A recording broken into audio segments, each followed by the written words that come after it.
Welcome to 100 Yards of Football. And tonight is our legend segment. And ladies and gentlemen, tonight we have an Oregon legend and we have an Atlanta Falcon legend, quarterback, first round pick in the 1987 draft, 13th pick overall, Chris Miller. Chris, welcome to the show, buddy. Bobby Butler, it's good to see you, brother. It's been too long, my man. It's been too long. You look fantastic. I appreciate the awesome introduction. Well, too long. I tell you, when I think about you, man, I start smiling, man, because back at the end of my career, we had some good times, man. In the '90s and the beginning of the '90s and things, and so it was a great time to be a Falcon. Yeah, we did. We kind of went through some of the tough Falcon times. I remember when I got drafted there, I think they had 3 winning seasons in 23 years. And exactly, right. Then we got the 2 legit to quit crew going and made the playoffs a couple of times and had a great time doing it, man. So we had a great time. I tell you, my 12 years in Atlanta, I came in 1981, the previous year they went 12-4 and they lost the Cowboys in the I think in the NFC West Championship game, right? 28-27. Yeah, it was a close game, and I thought they had, if not the best team, one of the best teams in the league at that time. Yeah. And so when I get drafted, man, I'm all excited. Like, man, I'm going to the upper rising squad, man. Yeah. Dude, we lost 9 games the first year. Oh man. But I can honestly say this though, I never looked at my teammates and thought that we had bad players. Yeah, I agree. We had the talent. I think, in my 12 years, I played for 5 different head coaches. Yeah, a lot of turnover. A lot of turnover and a lot of rebuilding. And, when you're rebuilding all the time, it's going to be tough to win. I think I think back in those days, there were kind of the haves and the have-nots in terms of organizations. And, Atlanta's kind of had a history of the arrow would point up for a year. A few years back, they were 13-3, went to the Super Bowl, and then they kind of fallen off the map. Exactly. They haven't had that sustainability or maybe that roster depth or maybe invested in those top free agents to fill out that back end of the roster. But we had some dudes on the squad, that's for sure. Man, we're going to talk about that. Well, let's talk about you. Let's start with you growing up, and you were born in California. Yeah.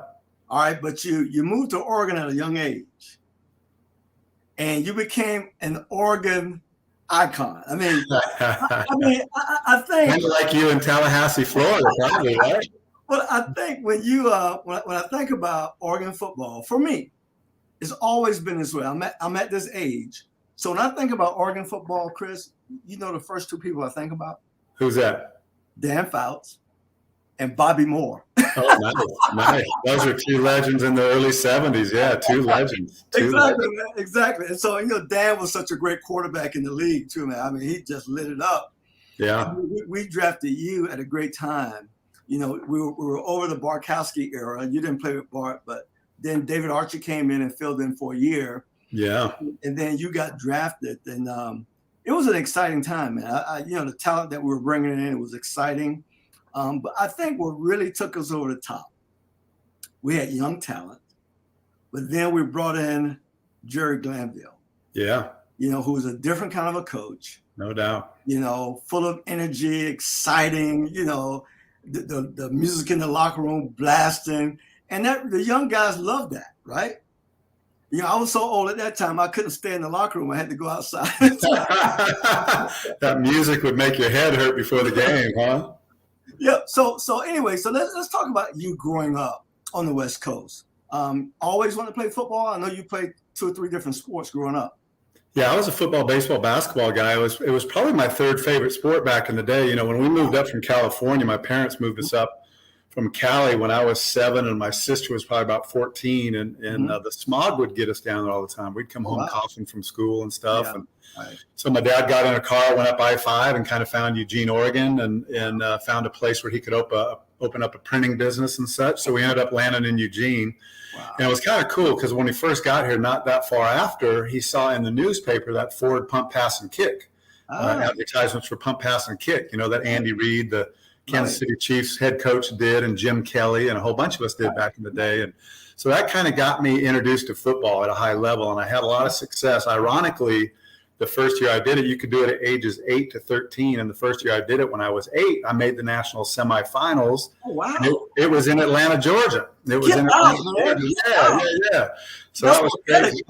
That was crazy. I caught the flu real bad when I got there, and I didn't do great in the competition, but it was kind of cool that I went out there. So, but Oregon's a smaller town. It's not, football's not as serious as back east or in the South, and or in Texas area and those places. But I loved it. But basketball was my first love. I love basketball, and I was going to end up going to college on a basketball and baseball scholarship and doing both. But then I kind of tweaked my knee after our state semifinal loss in football. And I was getting recruited pretty heavily for football as well. So I kind of reverted back, I injured my knee playing football. So I missed most of the majority of my senior year in basketball. I ended up signing a college scholarship at the University of Oregon, staying close to home and playing football. But, Oregon was a great place to grow up. Good quality of life, pretty slow, chill pace out here. The styles and hip things come here last, but it is what it is, and it's a nice, chill spot. Well, so let me ask you this though. So growing up, when you were 7, 6, 7, 8, 9 years old, did y'all play street ball? I mean, all we did. That's all we did back in the day. It was street ball, something, football, baseball, basketball. You'd line up your bikes in the grass outfield and play baseball. And that's all we did. Mom and pops wanted us home about 6:30 for dinner. And other than that, we was out. That's it. So it was the same all across the nation, man. Yeah, that was it. That's how we survived. That's how we lived. We loved it. We play in the streets and, here comes a car. Everybody move, get out the way. Then we'd go back in and keep playing, whether it was basketball or football in the street. Yep. Loved it. Well, it's amazing. Being from South Florida, right? Yeah. We had one season year round. I mean, it was hot. And, we did basketball. We did a lot of that stuff, but football was a king sport. And, we did a lot of street track, basically. I mean, we used to race. I mean, it was a big thing. Yeah. A big crowd of people at the corner where there's a light. And we'll be out there getting it on fours and racing, man. Network, right? We were competitive. I think our era, your era, our era, maybe a little bit after me, we were extremely competitive. So, you do stuff like that, man. Hey, let's go out and run 40s and race and see who's the fastest.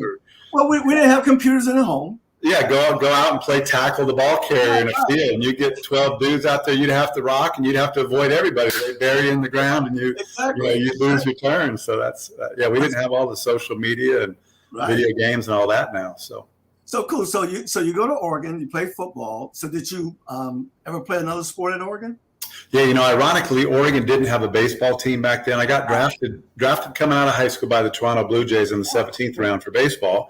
Okay. Didn't sign with them. They wanted to get me to give up playing football. And then after my freshman year, I was young enough to play American Legion baseball my freshman year in college, and Oregon didn't have a baseball program. So played really well. I was a 5th round draft pick by the Seattle Mariners after that baseball season. So I ended up Seattle bought out my football scholarship at Oregon. Okay. So it allowed me to go ahead and play minor league baseball since Oregon didn't have a college team. So, and like a few days after I signed my contract, Bobby, I got a $40,000 contract. Went out to meet my buddies at a local pub to celebrate and got a wrestling match. Threw a right hand and broke my hand, dude. Broke my hand. Are you kidding me? 4 or 5 days after I signed my baseball contract, and I had to call John Cole, the agent for the Seattle Mariners, or one of the baseball people. He was actually on the movie Moneyball with Brad Pitt. He's one of the guys sitting down at the couch. He's a really good dude. But it broke my heart because I had to call him and say, John, you're not going to believe it, man. I just broke my hand. He's like, you what? And so I missed that summer playing baseball, and I played baseball going into the summer of my senior year in football in college at Oregon, so I could kind of weigh the two together or against each other. So that's awesome. Well, I knew you was a great athlete because there's one sport we hadn't mentioned yet about you that I just think you were special at that. And so when you think about NFL ball players, right? So let's talk about our roster. The whole time you played with the Falcons. Yeah. All right. When I call these names, I just want you to tell me from an athletic standpoint, give me your opinion. Okay. Mike Haynes. Second fastest man in the National Football League behind Darryl Green. He could flat fly. He can flat fly. But he's a great basketball player as well. Yeah. We had a good hoop team. We had a good traveling hoop team. The hoop team. And I think, if I'm not mistaken, Chris, in 1988, he participated in the Olympic trial before he came to training camp in 1988. So, I mean, major league speed right there. Oh, he could fly, and Darryl Green could run, and they were neck and neck. He was just a natural guy. Yeah. What about this guy? Bad Moon Rising, Andre Rising. Oh, I remember playing basketball with Andre, and I was super competitive in basketball and pretty good. Marcus Cotton and some of those cats. And Andre was a filthy basketball player. I mean, he was awesome. We played, and I think my team won, his team lost, and he was so pissed. The ball was kind of laying around the top of the key after the game, and he went and ran and swooped it up, and just in front of the free throw line kind of leaned in and bam, did a tomahawk dunk over his head like Dominique Wilkins used to do. And Dre was only about 6 foot. And my jaw just dropped. I'm like, dang, did I really just see that? I mean, it was impressive. And he was phenomenal on the football field, but he was a great basketball player. I tell you, one of the most athletic guys I ever played with. You know, the thing, being a corner, you play against a lot of talent when you start talking about wide receivers, a lot of gifted guys, right? I mean, we've had our share in Atlanta. But Andre, and bump and run, this is no joke, right? I consider myself pretty good at bump and run, right? And I was going to always put my hands on you. You were one of the best. I could not, if Andre didn't want me to touch him, I'm telling you, man, he was a magician out there, man. And what a great football player he was. He was the most explosive I've ever seen off the ball in a speed cut in and out of a break. Yes. I mean, he and Isaac Bruce, I played with Isaac Bruce with the Rams his first 2 years. But Andre, out of a speed cut, I'll never forget, man. It was the game I had the flu and had 103 fever and missed the first half of the game. Came back out for the second half of Green Bay.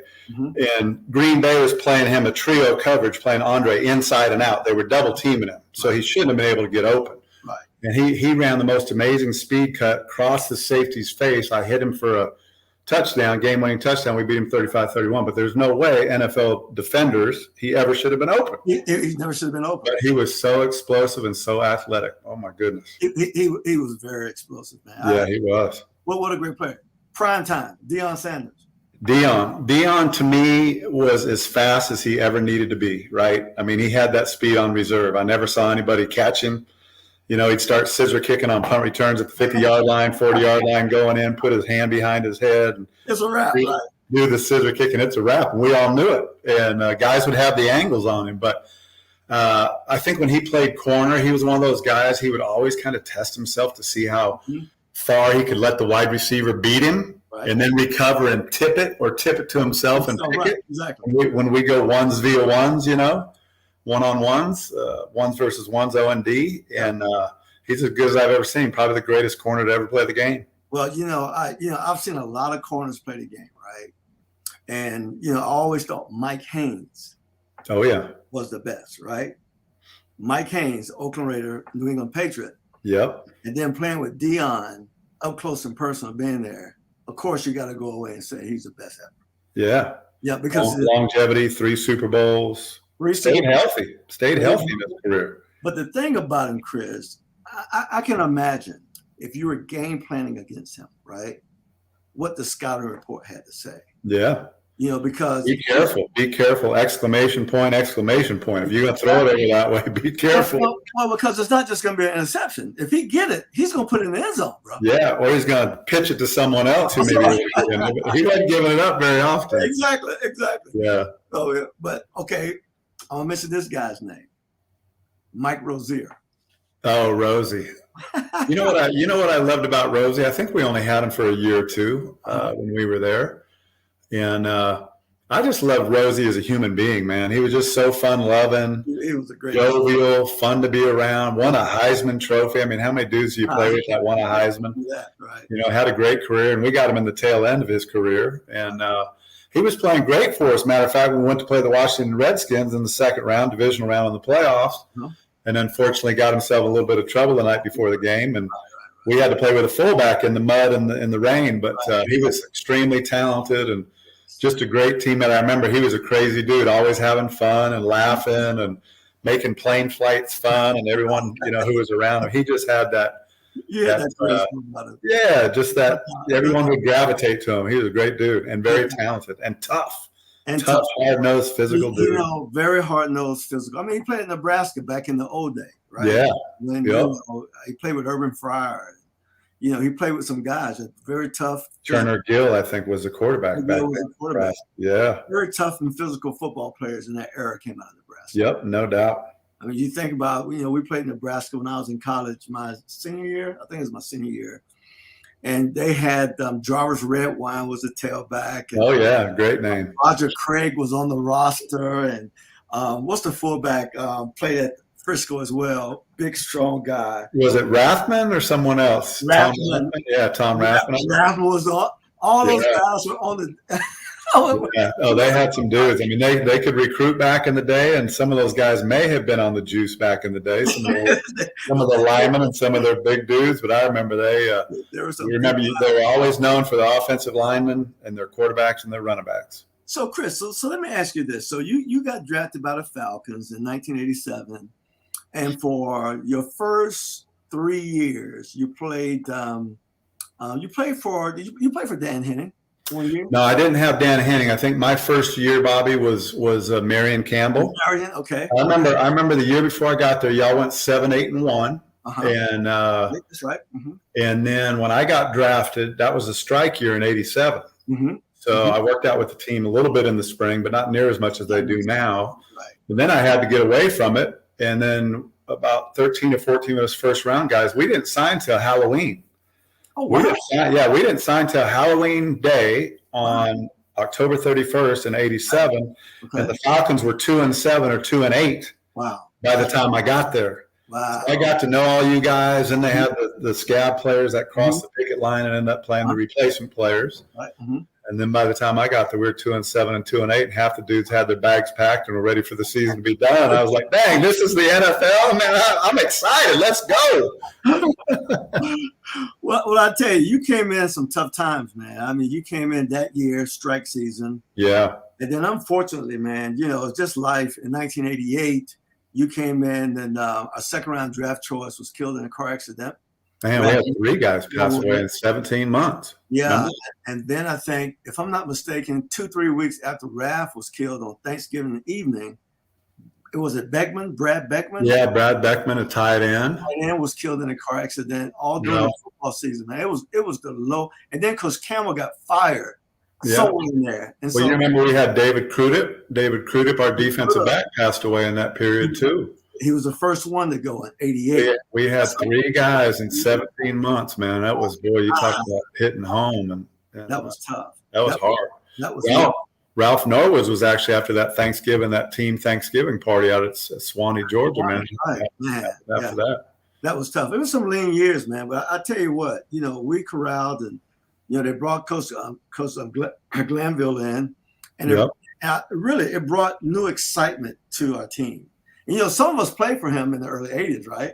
Yeah. So he was my first coach. Okay. He was a DB coach and D coordinator in 81 and 82. Okay. I didn't know that. I knew he was at Houston prior, but I didn't know he was with you. Yeah, he coached me in my first 2 years. And Shive was was one of the coaches on the staff. Yeah.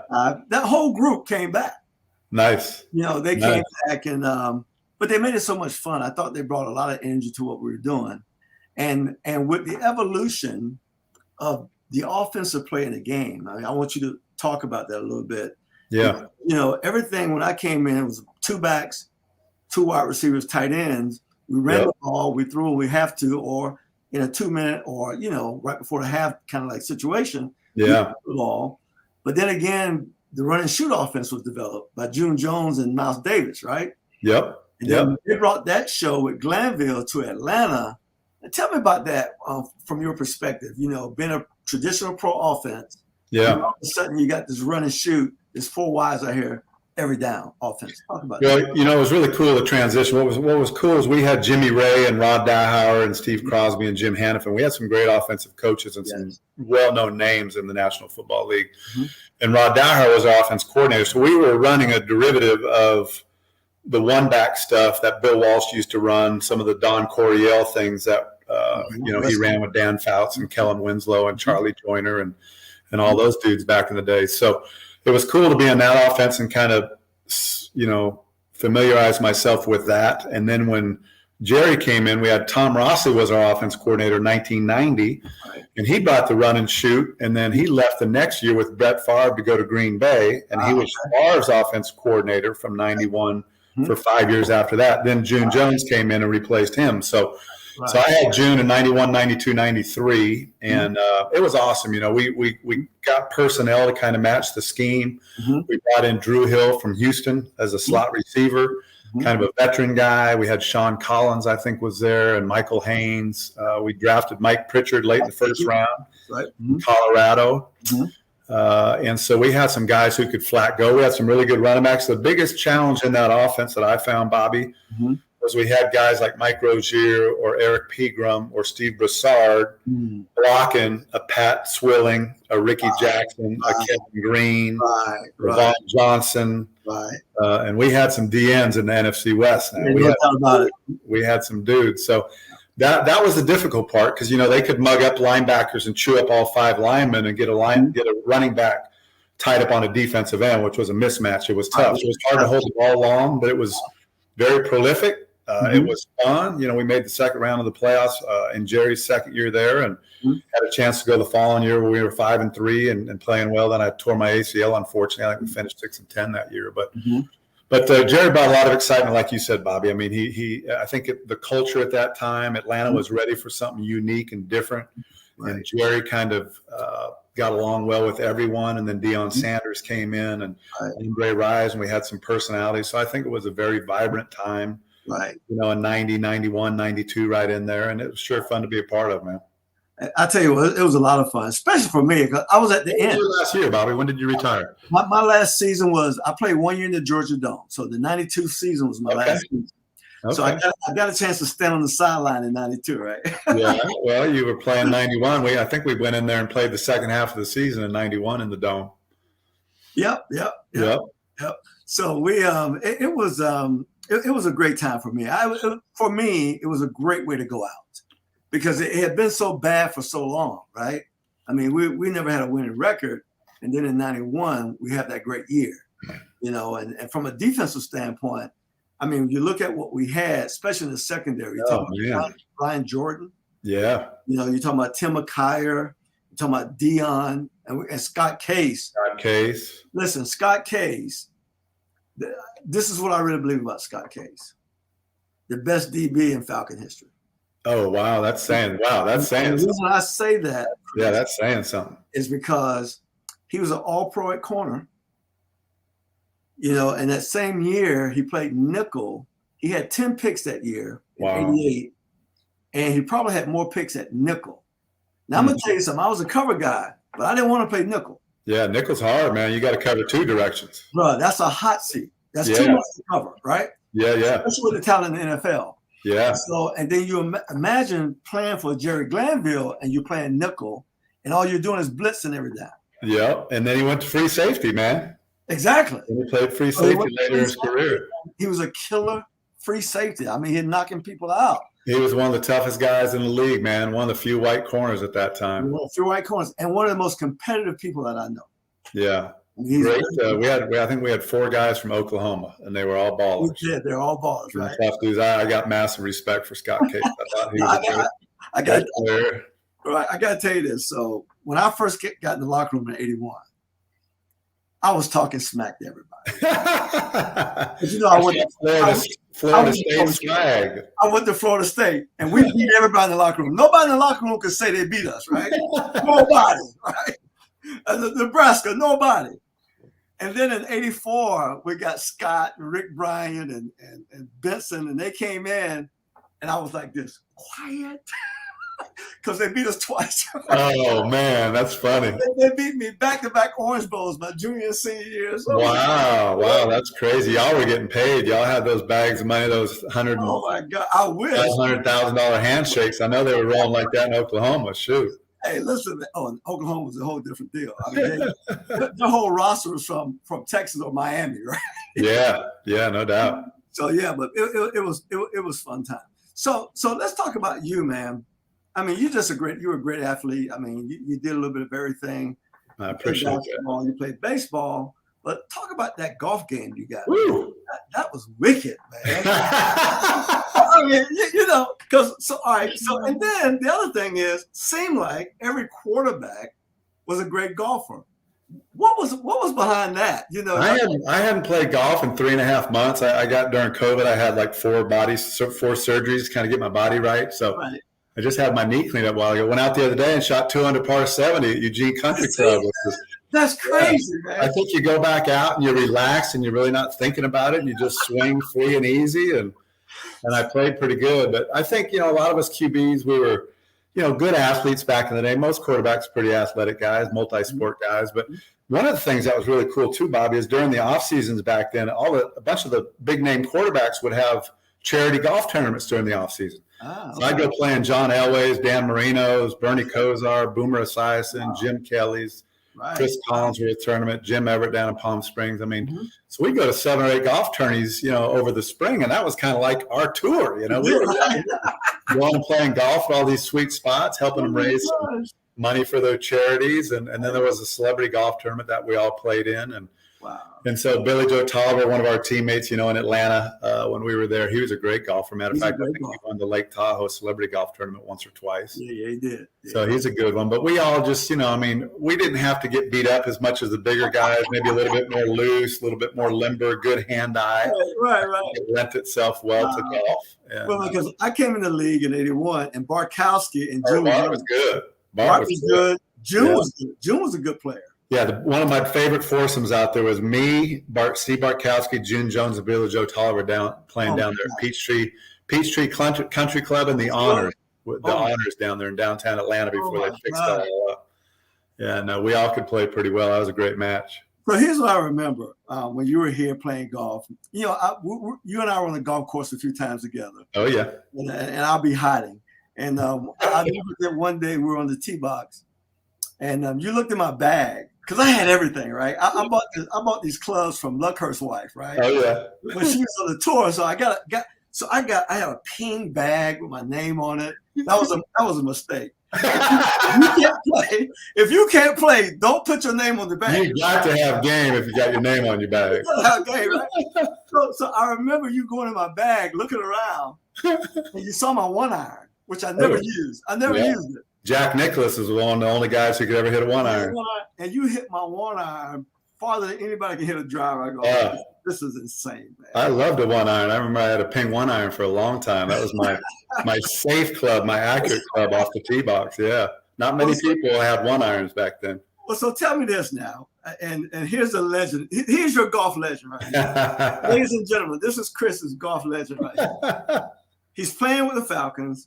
He got an opportunity to play at the Masters. All right? Yeah, 4 times I played down there. I was blessed. The first time you played there, you were 3 over? Yeah, I shot 75. Yep, 75. And then I never forget you saying this. You could have went scratch, but you was in this club 3 times. I tell you, the hardest thing out there is putting. Putting those greens, sometimes you think the thing might break left, and your caddy tells you it goes the other way, and it's hard to believe. And those greens are extremely tough to putt. Last time I played there, my 4th and last time I played there, I birdied Amen Corner, Bobby. I birdied 11, 12, and 13. I parred 14, so I got back. I was even par going to 15 tee, and all the caddies started coming down the hill from the clubhouse down 9 and 18 hill down there, down to 15 tee box, which is a par 5. And I'm rolling. I got the adrenaline going. I know I'm going to hit a big drive and knock it on in 2 and maybe get a birdie and go 1 under. Anyways, they took everyone off the golf course and said, hey, man, there's a storm like 45 minutes out. Are you kidding? You know how those storms used to roll in about 3:30, 4 o'clock in the afternoon. Wow. And we're like, no, we got to go up there. So we had to go up and wait in the clubhouse, and the skies just opened up and ruined the entire rest of the day. So I got it back to even par through 14, but then we had to shut it down. So you almost had a Caddyshack moment where you want to go. Yeah, well, we couldn't go back out. There was lightning, and then we rented a van. And my dad and 2 of my buddies that were with me were driving back, and there's cars hydroplaning off the highway the whole way. So it was one of those nasty storms. That's crazy. Well, I got to tell you this. I had several opportunities to go to a Masters and never did. Oh, man. For whatever reason, right? If you get the chance, you need to go. It's one of the most amazing spectator events ever. Well, I got a chance to go a few years ago, you're gonna love this, right? So my son Bryce, he plays golf now, right? And as a matter of fact, you got to catch up with him and play with him one day. Oh, I'd love to. I'll get out there and we'll play together. Bryce invited us to the Masters with him. So we go over on the last day, right? And so, no, we went the whole week, but we stayed in this room, this Airbnb, and we watched it on TV. So I picked, and so he had tickets for us to go every day, right? So his wife would go in one day, and we stay in the house. So I went the last day. Bruh, I went and Tiger won. That's the last time Tiger won in the field. Oh, his last one? Oh, my God. I was there. Dude, that's one of the most historic sporting events ever. Chris, I was there. And it was the most amazing thing I've ever seen in my life. You got to witness history and the yells down from Amen Corner and down there, and the Tiger yells compared to everyone else. Everybody else. Isn't that the most amazing piece of real estate and ground on the planet? Listen, beautiful, man. Yeah, right off Washington Drive, and then you go through those gates, and it's like, boom, heaven, golf heaven. That's so awesome. You got to go, and to see Tiger win was he won it, right? It was incredible. What a moment for me, man. We had a great time. Good for you. There with your son, man. That's a lifelong memory. My boy, yeah. Now, when I left the Falcons in '92, Bryce was 2 years old. Matter of fact, I got a picture. You're gonna love this picture. And I'm gonna show you this picture. You're gonna be able to name all the guys in the picture, except probably the little boys. This is my last year. All right, against the Packers in the Dome. Oh, nice. All right, so of course you know who 21 is. I'm 23, and Robert Lyles. You see 36. No, that's not Robert Lyles. That's Jesse Solomon. Oh, 54? Yeah. For us? Uh-huh. I think that's Rob. Wasn't that Robert Lyles, our D tackle? Yeah. Oh, that's Jesse right there. Jesse Solomon. Okay. Right? And see, you see him at 36, Green Bay. You know who that is, right? Oh yeah, he's in the Hall of Fame now, right? He just went in this past. Safety. Yep. Butler. Yep. The little guy between Jesse and Leroy, number 27 back there, is Terrell Buckley. Okay, Terrell's Florida State guy. Florida State guy, and then this guy on the end right here is a fullback, Edgar Bennett. Okay, all Florida State guys, right? Oh, that's awesome! What a great picture. And we couldn't. I don't know what happened to Jamie Dukes that day. I think I had tore my knee in week 8. Like I said, when we were 5-3, I tore my knee, so I think I wasn't there for that. Right. And then again, these two guys here. This is my oldest son, Brenton. Right. Oh, sweet. That's too bad. Jamie Dukes didn't get in there. You'd have had all the Florida State. I had all of them. And then this is my son, Bryce. Here, he played 6 years in the league. What a great picture. What a great picture. I keep that game. Although everybody in that picture was a pro ball player. That's awesome. All those both played basketball. Florida State has churned out some dudes over the years now. Man, back in those days, man, you know, they went through that period where Coach Bowden was like in the top 4 for like 15 straight years. Unbelievable stretch. When you start thinking about the personnel that they had there, man, how can you recruit those kind of guys? Yeah. You know, it took a guy like him to do it, right? It takes a special somebody to be able to recruit and maintain that kind of talent year in and year out. It was a tremendous program for many years, for sure. Hopefully we can get some of it back, right? Yeah, well, I think the guy there is doing a good job. I know you guys are like 3-1-ish maybe right now, something like that. I think, what's our record? 4-1. 4-1, okay, good. Yeah. We lost to Wake Forest this weekend. Wake's pretty good. They got a good quarterback, man. They're competitive. Well, you know, they got that crazy offense, man. I mean, they're running plays off like that. Yeah. Their running game, the way they run the ball, the running back, I don't know if it has anything to do with him. He's so short. They hold the ball. It's almost like they're doing that slow zone read, man. That slow zone read. Hard ride, and they do good play action off of it. And you can't see that guy. Yeah, he's small. He's small, and next thing you know, he's out 10 yards. Right. Yeah, the linebackers can't see him behind the lineman. Can't see him, and so and the quarterback is pretty good. He throws the ball well, and they got a good receiver group. So yeah, he's really good as we can. So it was good, man. So listen, so Chris, you played 10 years in the league. You hurt your knee a few times, but you had some major concussions at the end, correct? Yeah. Yep. Pretty much put you out, and you decided to call it a day. Yep. 10 years. So going through what you went through, what do you think about the Tua situation this past week? Yeah, it's tough. I had the 2 ACLs in Atlanta kind of when my career I felt was really ascending. And I hated that, man, because we were playing really well. And then the concussion bug got me when I went to with the Rams in LA and then St. Louis. I had about 5 and 14 months. And the last one I had, it was that kind of a cumulative effect syndrome back in the day. I learned a lot about it back in the day. And I think we just witnessed that. I know that we just witnessed that with Tua, because 2 weeks ago he got one. And they claimed it was a back, right? It was a back issue, and he wanted to get back out there and the competitor that he is. And we saw him stumbling on national TV, right? So he goes and plays, and inevitably it's gonna happen to you a second time, like hitting a funny bone or banging your knee 2 times in a row or something. You're gonna get, your head's gonna get hit again. And he got ragdolled and kind of spun around and hit the back of his head, and you get that contra coup effect going where your brain just goes forward and back and forward in your mind. And he had something in all the years I've ever watched football, and I've been a football fan forever. I watched NFL football probably in the mid-'70s on, and University of Oregon back in the day. So however many years that is now, 50 years going on, I guess, or 45. But in all the years I've ever watched football, I don't think we've ever witnessed anybody have that effect with their fingers. Right. And where their arms get locked in that position like he was, and your toes or feet kind of turn in. I read what that was called. I can't recall the name, but I think it's. I just got chills and goosebumps going through my body thinking about it, because I feel so horrible for him. Number one, he's a tremendous young man. Number 2, back in our day, guys like myself, Steve Young, Al Toon, Merrill Hodge, all of us who had the kind of the concussions, the cumulative effect stuff. Dave Duerson took his life from that. Mike Webster, the old center for the Steelers, but now there's so much better knowledge about it. I think they've done an extremely good job of eliminating that second concussion. Right, exactly. That repeat concussion. Right.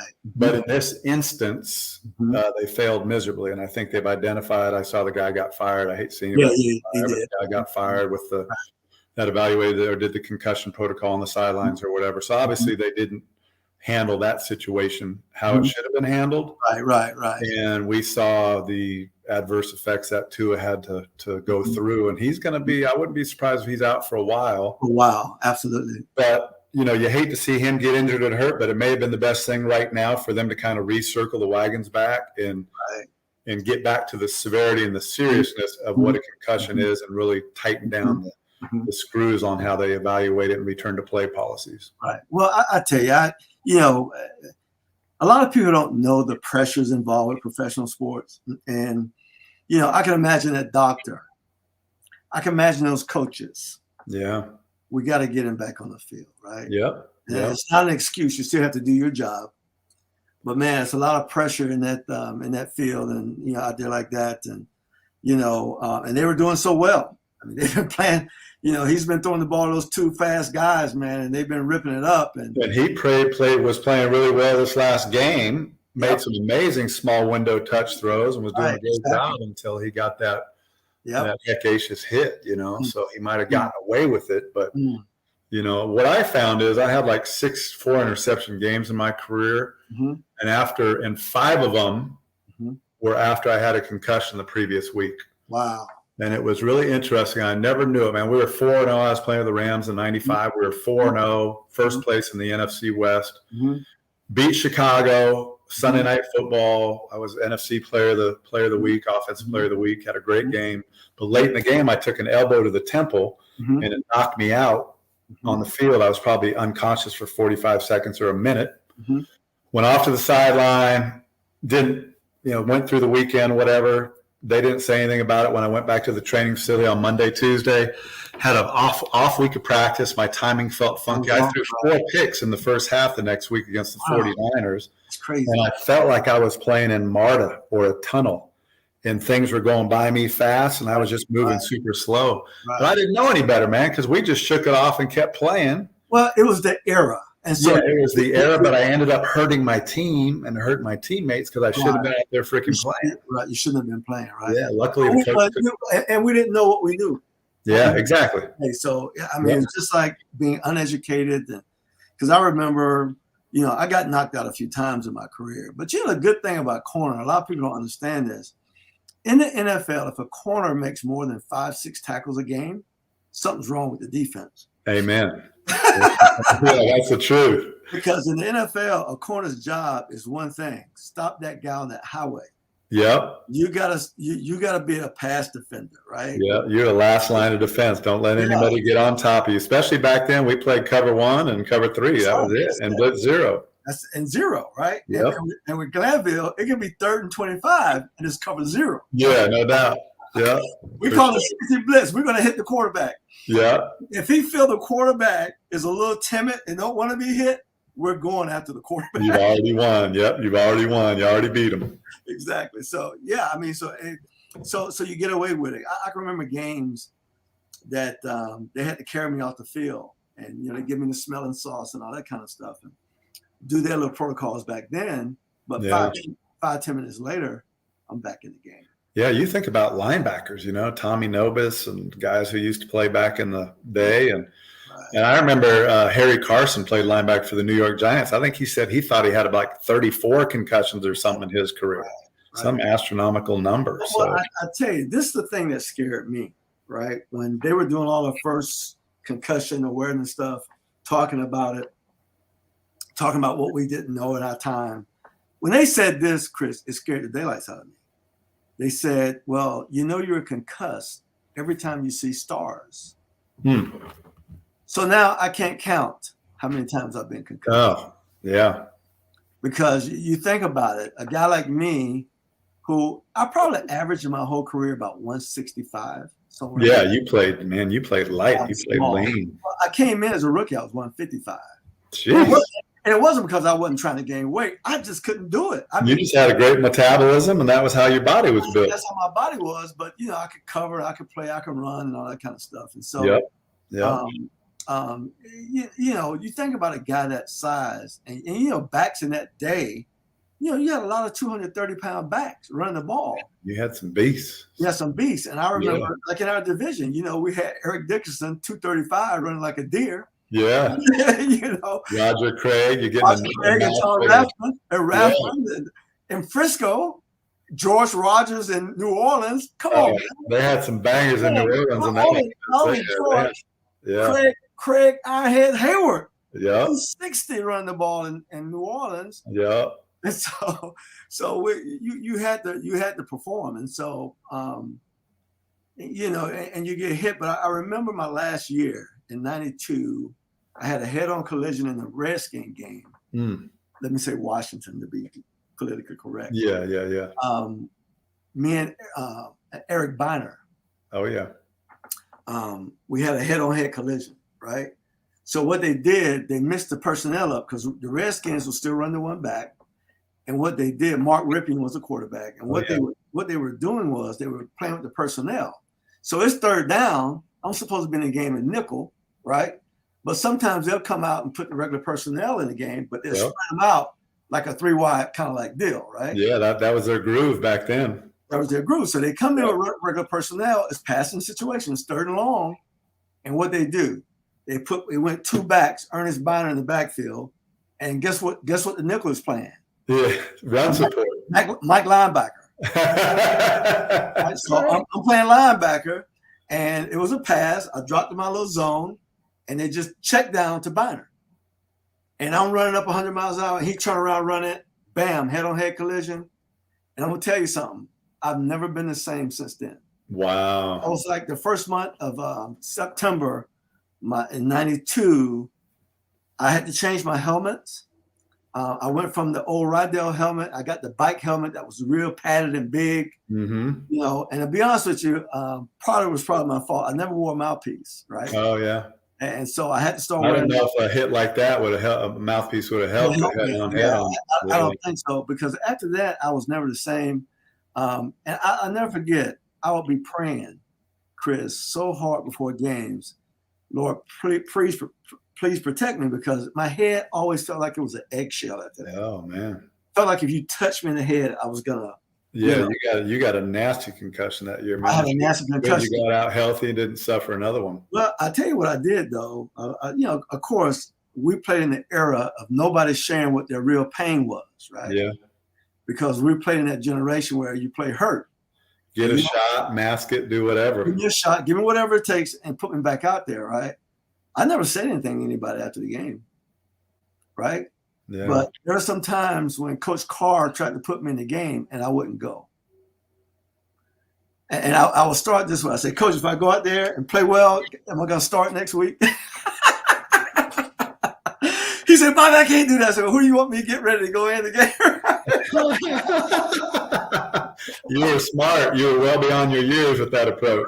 Right. So they'll get somebody else, and that was it for me, man. So, well, 12 years, what a tremendous career, man. Congrats. Well, thank you, man. I really enjoyed it. But the most important thing, or the thing that I love from all of that, Chris, was being able to talk to you now, and we laugh and we have a good time. Yeah. I can be anywhere and think about you. I can think about anybody, and it brings a smile to my face. I'm telling you, I was on a show with Jamie Dukes and Dion a few months ago. Exactly, right? Keep in touch with Chris Hinton and Mike Ken and some of the other guys. And great guys, man. Yeah, we've lost a few guys along the way too, which is sad. Yeah. It's pretty special. I think we have a great appreciation for what we went through. Absolutely. And as we mature and grow and get further away from it, I think you just appreciate your teammates even more, and the friendships, no doubt. Well, it's nothing like those friendships, that brotherhood. There's nothing like it. Yes, brotherhood. Like it. You can't. I've been doing this show almost 3 years now, and I'm gonna tell you, Chris, that, I get a lot of guys. I play with a lot of guys. In 12 years, you play with you got a lot of teammates. Yeah. So you think about an NFL roster that changes all the time. So there's a lot of guys that I can talk to. You think about the 4 years in college, because back then everybody went to school for at least 4 years, right? Yep, no doubt. Yep. So I got a lot of college teammates. I played 3 years varsity football in high school. I got a lot of high school teammates, and I played youth football since the time I was 9 years old. I'm never going to run out of guys to talk to.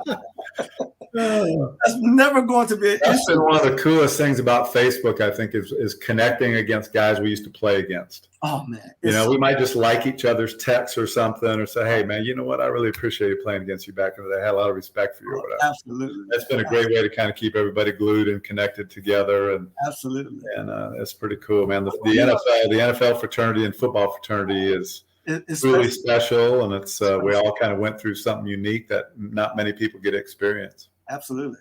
Well, I tell you, during my time in high school back in South Florida in Palm Beach County, when I was a 10th grader, O.J. Anderson was the star running back in the state of Florida. Okay. He played in West Palm Beach at Forest Hills High School. Now, imagine that guy in high school. Whew. He was about 225 in high school. Mr. Thigh Pads. Oh, man, just bruising people. He's just killing people. So I played against him as a 10th grader in high school. And then the next few years, a guy named Carson. I don't know if you remember that name. Name sounds familiar. Wide receiver for the Kansas City Chiefs. Oh, yeah. I remember him well. Yeah, great player. Played against him in high school. And, of course, me and Ricky Jackson, same class at Pahokee.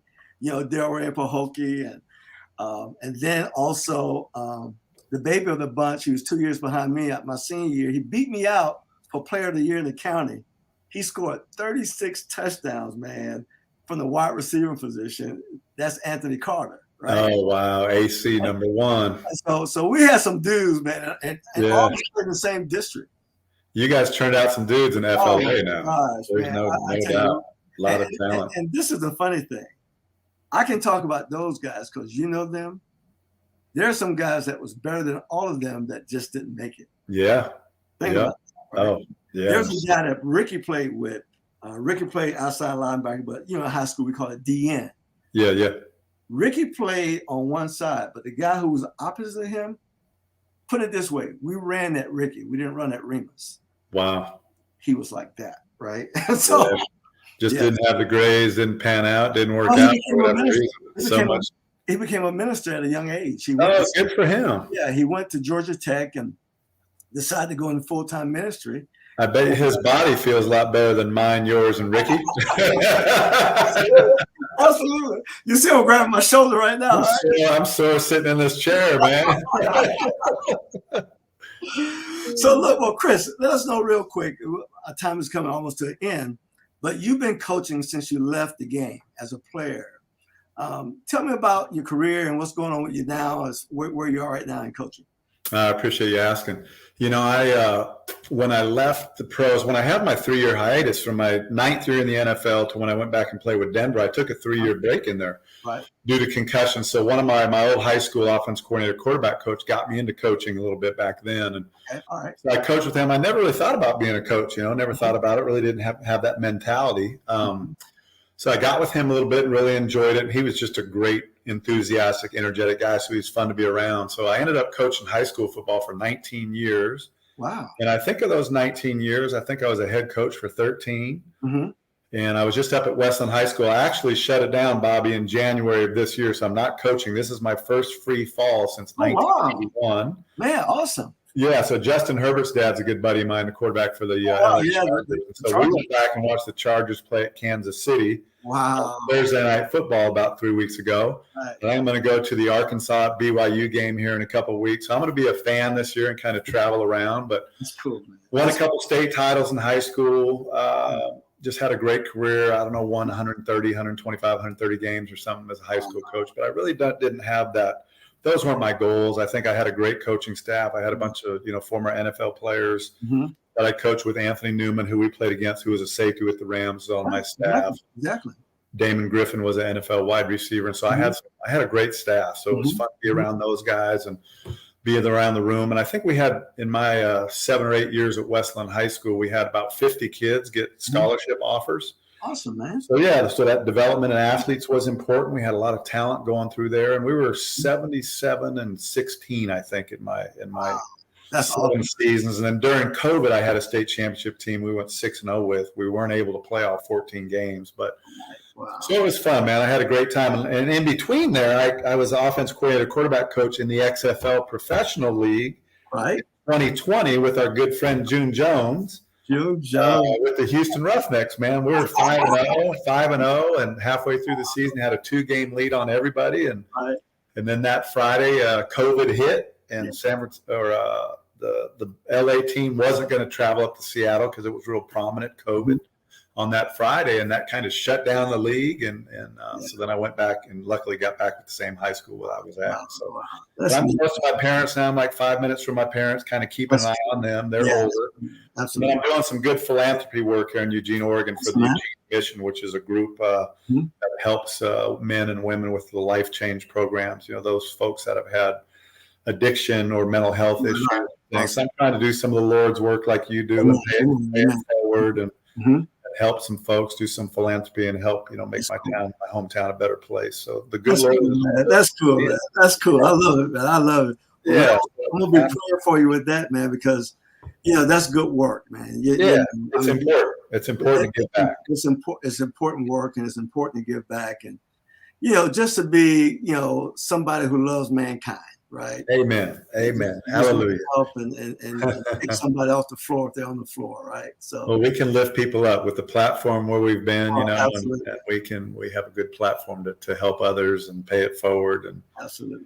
Yes, I'm blessed to be able to do that and be close to my parents. They're still both living. Pops will be 91 in October. Get out of here, man. Actually, we're in about 3 weeks. Wow. Mom's is 83, so they're very grateful that I'm back living close to them. Cool, man. Yeah, got a workout in this morning, and my dog, my 7-month-old dog, is sitting out back waiting for me to feed him and play a little bit and watch some Monday Night Football here. Hey, there you go, man. Well, listen, man, we're so thankful to have you on the show. One of these Mondays, what we got to do, I got to get Dre. I've been trying to run Dre down. Oh, okay. When I can get your guys together, I'm gonna call you again and say, look, I got Mike, I got Dre. Oh, that'd be sweet. Let's chop it up a little bit, right? I saw Michael Haynes a few months back with Jesse Tuggle, Robert Lyles, and Jerry Glanville when we did a 30-year reunion. Right. Matter of fact, I was supposed to be there, but I thought I was going to be going over to Israel. Oh.